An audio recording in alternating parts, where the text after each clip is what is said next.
कहाँ छ आज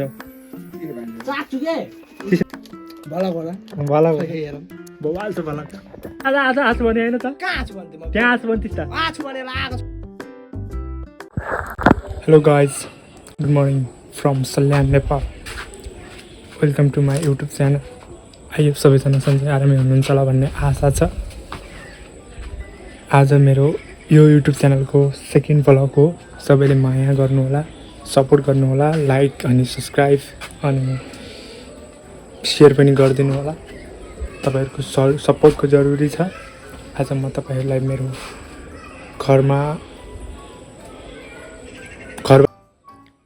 यो चाहिँ मेरो घर अनि यो चाहिँ मेरो छिमेकीको घर। यहाँ चाहिँ हाम्रो दोकान छ। अब म आज चाहिँ मेरो घरमा दोकानमा बस्ने भनेर बाबा मम्मीले छोड्नु भएको छ। अनि यो चाहिँ दोकान भइहाल्यो। अनि दोकानमा हाम्रो त्यति स्पेसल त्यो ठुलो सामानहरू त छैन। कपी कलमहरू बिस्कुटहरू भयो। अनि यता चाहिँ यो अगाडिको टेबल भइहाल्यो। अनि यो चाहिँ यताउता छ। यो चाहिँ फ्रिज हाम्रो भइहाल्यो। के राखेन मम्मी बाबाले त चाँगै पनि यति राखिराख्नु।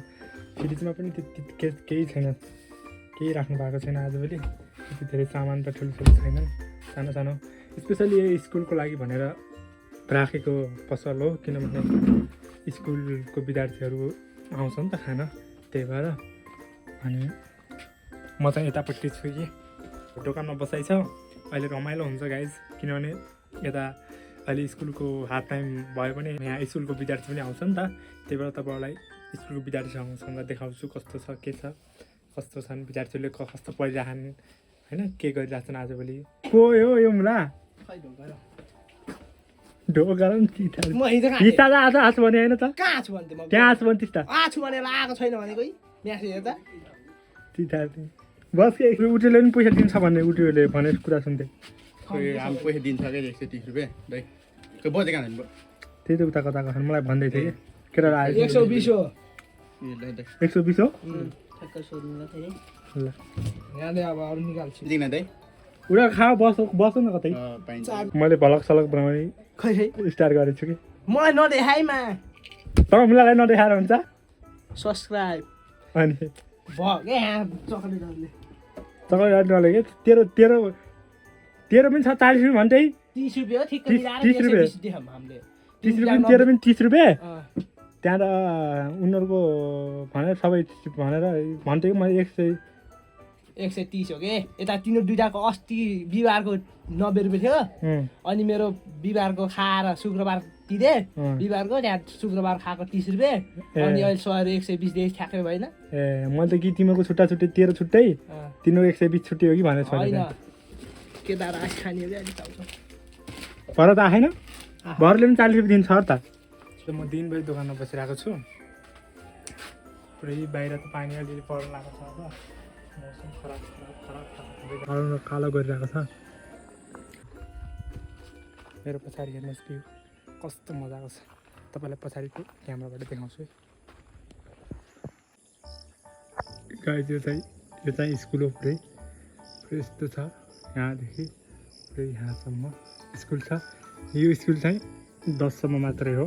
पुरै स्पोर्ट दिनुहोस् तपाईँहरूलाई मैले एकदम ब्युटिफुल भ्यू देखाउँछु।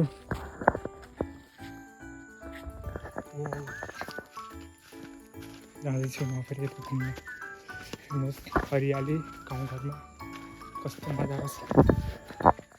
वाउ ब्युटिफुल हेर्नुहोस् न त्यहाँ यो क्लाउडसँग हाम्रो माउन्टेन कस्तो दामी देखेछ त्यसमै पनि। अनि त्यो के अरे ट्रीहरू कस्तो मजाको छ।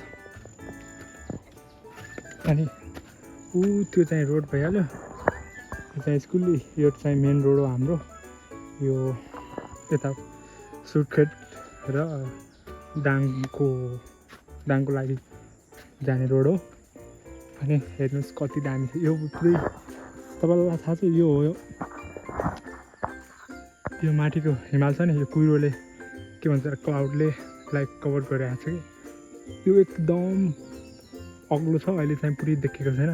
तपाईँहरू थाहा छ यो विन्टर सिजनमा यसमा हिउँ पर्छ। कस्तो मजाको ठाउँ। हेर्नुहोस् मलाई हेर्नुहोस् कि मलाई यस्तो दामीमा पाकेको छ कि पुरै खोल्नुहोस् पुरा पाकेको छ आज किलो छ कि यही सिँचाइ गर्छ यो पुरै खेतहरूमा खेल्छ नि यहाँदेखि पुरै यही पानी सिँचाइ गर्छ पुरै हेर्नुहोस् कस्तो दामी छ पुरै दामी दामी म जाँदैछु अब पुरै हाम्रो खेतमा सक्नुहुन्छ मेस्मराइजिङ भ्यू मैले फेरि यो खाँदैछु क्या देख्नु भयो यसलाई के भन्छ यसलाई लौटी भन्छ हाम्रोतिर अन्त कतै कतै कतै कतै गाउँमा कतै कतै ठाउँतिर चाहिँ यसलाई अम्बा पनि भन्छ अरे एउटा इङ्ग्लिसमा चाहिँ यसलाई गावा भन्छ गावा खाँदैछु म पुरा भ्यू हेर्दै